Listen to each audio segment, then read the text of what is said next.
Welcome back to Tiny Blue Games. My name is, of course, Seesaw or Chris, and today we're talking about Guild Wars 2 in 2021.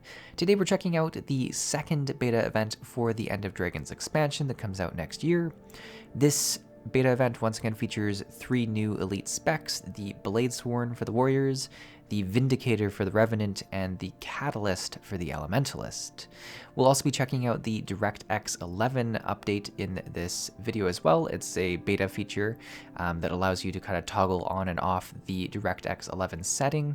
We'll be checking out the performance in different areas of the map in terms of frame rate and see what the difference is. I'm actually really excited for this feature specifically because whenever I see people talk about Guild Wars 2, be it on Reddit or on YouTube into the comments and stuff like that, people often talk about the optimization. It's one of the key things that I think is holding Guild Wars 2 back, and any kind of push they have to improving it is great news for everyone who plays or is interested in Guild Wars 2. The format of this video will be a little bit different than the coverage we did for beta event number 1. I will link that or put it in the card on the top right of the screen right now. That video was very much a live playthrough kind of thing where I went onto each spec and recorded my initial reactions and thoughts on each of the skills, which was a lot of fun, but ended up making it like an hour-long video, which I think is too long. So this video is very much going to be quicker. It's going to be to the point. I plan to spend a couple of minutes talking about the things I really loved about each spec and a couple of minutes talking about the things I didn't love about each spec. With that said, I should mention I am a Guild Wars 2 or ArenaNet partner. Does that mean I'll say nothing bad about the game? No, like I just mentioned, I'll say the good, I'll say the bad. This is all about providing feedback for ArenaNet, so I'm going to be very transparent with that. It does, however, mean that you'll find 2 links in the description box below. One of these links will allow you to buy the expansions. The other one is to sign up for a free account with Guild Wars 2. These links are sponsored referral links by ArenaNet, and using either of them will help out the channel. With that said, let's dive into the video. So the first thing I wanted to talk about was the actual DirectX 11 update. I took some footage before enabling the setting, and then I did enable it and checked out frame rate, as well as enabled the setting for the rest of the footage in this video. Generally speaking, the footage is quite clean. There are a few spots where it gets a little bit choppy, and I noticed it more heavily when I was recording than not. However, I'd say overall the performance, especially when not recording, was a lot higher with DirectX 11, specifically in terms of the stutter you'd sometimes get when turning your camera really fast. But let's take a look at the actual footage for the frame rates. I'm just using the in-game settings option frame rate thing there. That I didn't see a way to actually just put it on your screen from the in-game menu without using a different plugin. So I'm using that. So do excuse that the menu is just open. The first place we checked out was LA. We went. It's a busier place. Obviously, people are always there at the bank and the different vendors and stuff like that, as well as during the beta event. That's actually where you're spawned into. So it's quite a busy place during the beta events as well. So before putting the setting on, we were hitting about 30 to 50 FPS. This would change depending on, how fast we were moving, how fast we were turning our screen, and the density of people. So as you see us go through larger crowds, it'll drop down into those lower numbers. And overall, not great performance. This is probably, busy cities is where I get the least good performance. Maybe World v. World with a ton of people, you'd also get a fairly big drop in performance as well. When I did switch over to DirectX 11, I did see a little bit of improvement. We were going more between 40 and 60. There's one drop where it goes really low when I turn, and that's kind of that stutter I'm talking about that I've experienced just when I was recording. But overall, I'd say I was more around the 40 to 60 area. So not a huge improvement, but a bit of improvement. Taking a look at more of the open world area, this is just a open world map where I'm pretty alone. Without the DirectX 11 enabled, I was hitting between 80 and 110 frames per second. This is, a mix of just standing there doing nothing or being in combat. When I enabled the DirectX 11, I went from, about 90 FPS to 130. So the highs were definitely a lot higher. 130, we're getting close to that magical 144 number that we're shooting for with my my setup. So it's really nice to see that. It definitely feels extremely fluid at this high level of frame rates, and it makes the animations look so nice. So it was a nice bump, and I definitely say overall, although it did improve the high density areas, specifically low density or instance areas like in fractals and stuff like that, it felt so clean with DirectX 11 just because of the ability to turn your camera with less of that stutter when you do it. So overall, I enjoyed it. I've seen on the Reddit and stuff like that there are definitely a lot of bugs that they still need to work out with it. So it's probably a little ways off from a official launch, but I'm very happy to see that they're doing this. I think it's a huge step forward for optimization and a huge step forward for any kind of graphical overhaul that they might want to do in the future for Guild Wars 2. All right, time to talk about the actual Elite specs. So we're going to be taking a look at each of the different specs in both PvE and PvP. PvE, I pretty much just did a fractal run on each of them, and then PvP, I just dived into a game mode. In terms of optimization and stuff like that, I looked at the traits for a little tiny bit of time, but I mostly stuck to the builds that they presented because usually they try to line up things that feel generally okay. So this is not a min-max guide or anything like that. This is just about overall feel. With that, we're starting with the Bladesworn. This is the new Warrior Elite spec that gives the Warrior access to pistol, but more importantly, it gives you access to a saber blade or gun saber, something like that. It's a long sword, kind of a two-handed sword saber that has a gun attached to it. Makes you feel like the Final Fantasy class, kind of, but like a two-handed weapon. So that's kind of cool. And then it gives you very much the vibe of a samurai. Honestly, I've been playing a lot of samurai in Final Fantasy XIV, and the way the dragon slash abilities work, where you kind of charge them up and do a huge attack, really feels similar to a samurai, which is interesting because it works really well in Final Fantasy's combat, which is a little bit slower paced. There's a bit more time to charge things up, whereas in Guild Wars 2, it's a little bit faster moving and harder to find time to charge things up, and that's definitely one of the main points that we'll draw out of here.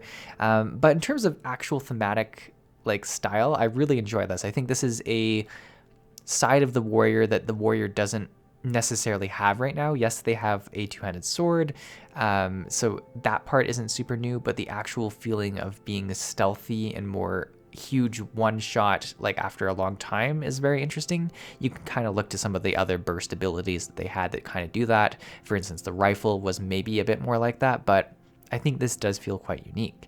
In terms of overall play, the thing I liked the most was probably the gun saber baseline abilities. So those are the abilities you just get when you transfer over to it. It's not the big charge up ones. These are just the ones that are kind of like a two-handed sword, but more explosive-y. And they felt really good. They felt like something you could kind of just generally stay in and feel pretty powerful without having too many drawbacks. There's some mobility, there's some good group AoE.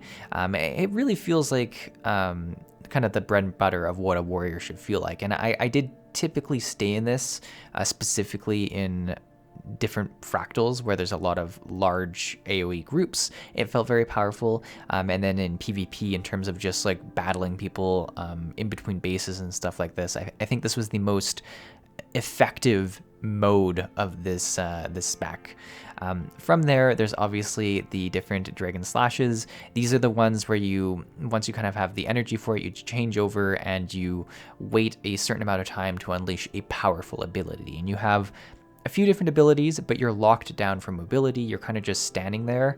You do have a teleport, a very short range teleport on the number 5, which allows you to position a little bit. And then when you finally do release the attack, if you use the number 1, which is the most potent one, you do a huge number. In PvE, this can be a massive 100k plus number. In PvP, this can be a pretty big hit, but maybe not as big of a hit as you kind of deserve for the amount you're waiting for. And I think ultimately the issue with this, it feels really cool. The issue with this is that I got way too focused on trying to land these. I would spend forever during a fight trying to get the perfect positioning down to actually land one of these. And oftentimes, even in PvE content, I would miss with it, and I'd be like, I wasted so much DPS uptime trying to do this. Was it worth it? Probably not. So I think there's definitely an issue of trying to chase the big hit with this spec. I think it's a spec that will be very powerful, and specifically the Dragon Slashes themselves, very powerful for key moments in PvE counters when like you need a huge burst of damage.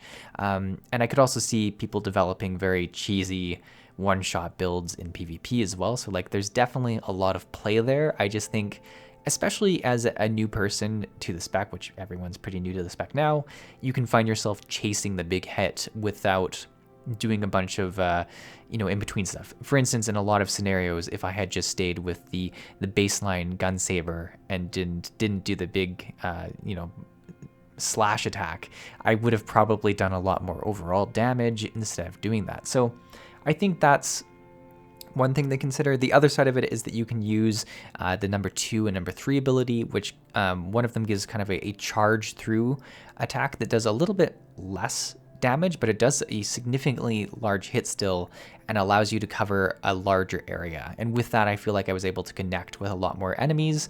Specifically, if there's AoE groups, this is great. But even in PvP, I'd often use it because the chances of me hitting someone with the number 1 ability was just so low. So it is a cool option, and I think overall it was really fun.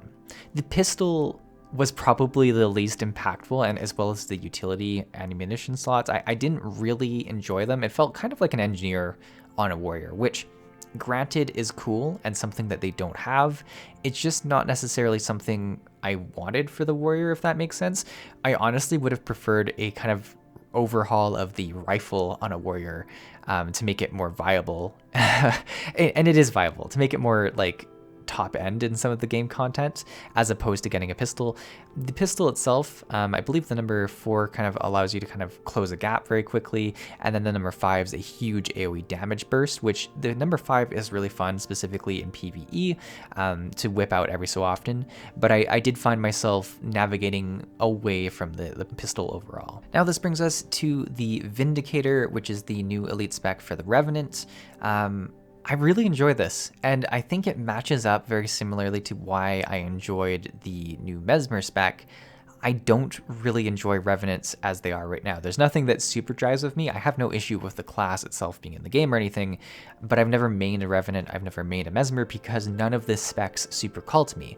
And I think the Vindicator is doing a good job of doing this. I think, well, for instance, forever since Revenants were introduced to the game, I thought great swords were going to be a really cool weapon for them to have. I've wanted them to get them for a long time, and I'm super happy that they are getting them. And the great sword feels really good. It feels exceptionally enjoyable. It's got kind of everything you want. It's got a bit of mobility on it. It's got huge AoE damage. It even has a nice defensive ability. It's a weapon that I can stay in and just use the great sword and be very happy with it. The rest of the spec is cool in itself. It's got some ups, it's got some downs. I think it's a very high learning curve, very similar to the Bladesworn, honestly. The difficulty here is that you kind of have a yin-yang effect with your utilities and stuff like that. So once you've used them, they'll flip from kind of more offensive to defensive. And this can be very useful, and I think once you're like super in tune with this, can be very, very helpful in fights. But when you're not super in tune with it, a charge forward can all of a sudden be a leap backwards next time you use it.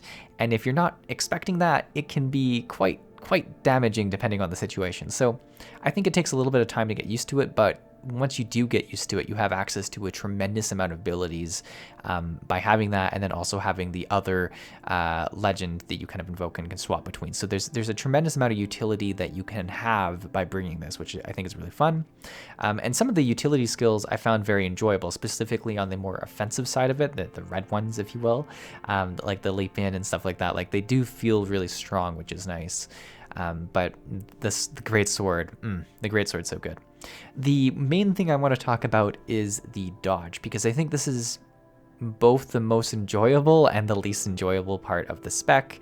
It's by far the The biggest change, I would say, even though Daredevil's experimented with this before, it feels quite impactful on the Revenant. So what you have here is, and you have a few different options for this. You can have it kind of be very damagey. You can have it be kind of more of a support thing when you land and stuff like that. But overall, you're switching out to get one dodge that has you fly really high into the sky, like your character's off the screen. Very similar to, and I don't play enough Overwatch to know the character. I think it's Doomfist is what he's called.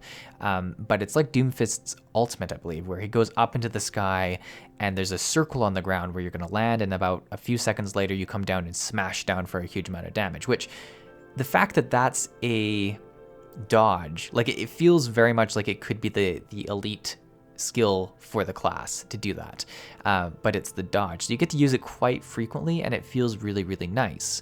And specifically in low level content, I was doing lower level fractals.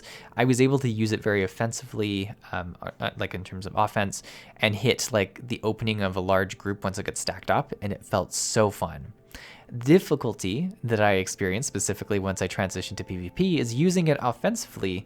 You all of a sudden have very little defense. You've used your one dodge, and it takes a while for it to come back now, and you have, you know, some defense on your utilities as well as the number 4 on the greatsword, but you're in a spot of trouble. So I definitely landed in hot water a lot when I would enter into the fight with a nice dodge. Even if I used it to dodge a bunch of attacks and then just land in for a huge hit, I would then get destroyed afterwards. The other thing about this is it's very telegraphed. So PvE, where the monsters don't react to the circle on the ground, it's fine. In PvP, there is a circle underneath where you're going to land for a really long time. So a lot of people would just immune or dodge right when I landed, and then I would be kind of out of luck. So I think there's a little bit of an issue there, and it's a bit of a balance thing, especially in terms of the reward payoff for it. I think there's going to be very key moments where it is worth using that dodge, and once people learn those specific moments, it'll feel a lot better. Finally, it's time to talk about the Catalyst, and I'll be very blunt about this. I found the Catalyst the most underwhelming of the bunch. There's a few reasons for this, I think. Number one, I was super excited for a hammer ability, or a hammer weapon for one of the new specs. And with that, I had high expectations and kind of got disappointed with it.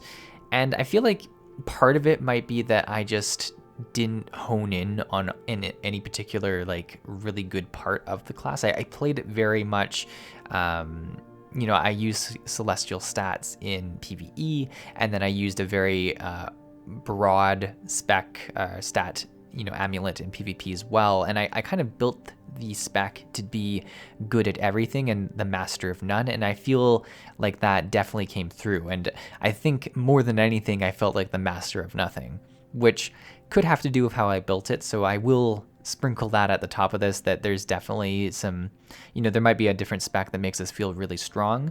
To be fair though, looking at some of the specific trait lines in the Catalyst, it promoted the benefit of like all stats increased by a certain amount depending on what you do. So there was definitely a little bit of a push towards that kind of gameplay, but that might have been me just reading too much into those traits and trying to make it work as opposed to just following something that actually did work. So overall though, it did have a lot of really cool things, and more than anything, it could just be a bit of tuning and stuff like that. I don't know. The skills themselves look really cool, which I think is a big part of this. You have obviously the hammer, so you have you know, a two-handed weapon with a bunch of new abilities. That's 20 new abilities in the weapon slots for each of the attunement. You have fire, air, water, and earth. I was struggling to think of the elements in this game for a second. And a lot of them do feel impactful in ways that you would think to. I think one of the coolest ones is number 3, that actually kind of has a orb of the specific element go around you. And if you flip between the 2 or the 4 elements really quickly, you can have all of these active at once, and it looks really cool. And is pretty powerful because you can kind of whip them off at people, or they just circle you and do, you know, general damage around you. So it's kind of fun that way. Other abilities I really enjoyed. The number 4 on the fire attunement is kind of a huge, or 3 huge AoE areas that kind of make these fire areas, and if you position them really well, it can feel very impactful. as well as the number 2, I believe it is, on the air attunement, which is kind of a tornado that you put on the ground in a different location and you charge up at your own location. So you're kind of like transferring the wind power to that location. It hit really strong for the stats I had in it, so I think if you built full power, you could really get some nice damage numbers out of it. But yeah, it was a really cool look to the class, which I really enjoyed as well. The actual like class specific ability of your, I think they're called Jade Tech Sphere wells, which really is just like a summoning a attunement well with a creature in that area. For instance, the earth ones, like a big turtle that you put down. They kind of felt very underwhelming, and I do attribute it to a lack of me using them effectively. The idea, from what I understand, is you put them down and then using your augments, which are your utility abilities, you're able to kind of supercharge those augments to have a very specific burst of either increased power, increased defense, increased movement, or whatever. And whenever I did this, I never felt extremely powerful when doing it. And I kind of just wish the actual well that I put down itself was where the power came from. Like, I wish that was the more devastating feature. Like, if you put down this fire well for 10 seconds or whatever the length of time is, have that be like a huge burning creature or something like that. I think it would have been more interesting if they played with that as opposed to having it just augment your attunements, or your augments, augment your augments. I didn't find it as enjoyable as I thought I could. So that's my initial thoughts on it. I am obviously not an expert in Elementalist. I don't know if that is actually obvious. I haven't talked about my preferences in terms of class in Guild Wars 2 in a long time, but I use my Elementalist primarily for story content. I did do a bit of raiding back when Heart of Thorns came out, so way back when, on the Ellie as a pure crit, glass cannon with the staff and everything, and I really enjoyed it back then. So maybe if I did lean into a specific type of damage, or even lean into power or attacker versus supporter, I would have had more success with it. But overall, I thought it was enjoyable. I think the themes of the class are interesting. I think there's just a little bit of tweaking in terms of how powerful you feel when using the new abilities, because I just didn't feel that power in the beta. Well, there you have it. The 3 specs, hopefully in a bit of a shorter video than we did last time. Out of the 3 of them, I think the Vindicator is the winner this time around. And I know you can't really pick a winner with it being this far out from the actual release. There's obviously a lot of changes that can happen between now and then. But similarly to the original beta, the Beta 1 event, I think it really has to do with the fact that I had no real way I enjoyed playing Revenant to begin with before going into this. So having a new spec that speaks to me more as a player and gives me kind of a play style that I'm like, oh, I could main a Revenant for a bit now. I think that's really where I'm getting that enjoyment from. That said, I'd like to hear your opinions on the 3 specs in the comments below. Do you have particular thoughts? Do you have a favorite from what you've seen so far? Share them in the comments below. I'd like to see them. If you enjoyed this video, toss it a like. And if you're interested in more MMO content, be sure to subscribe. But thanks for watching. I'll see you in the next video.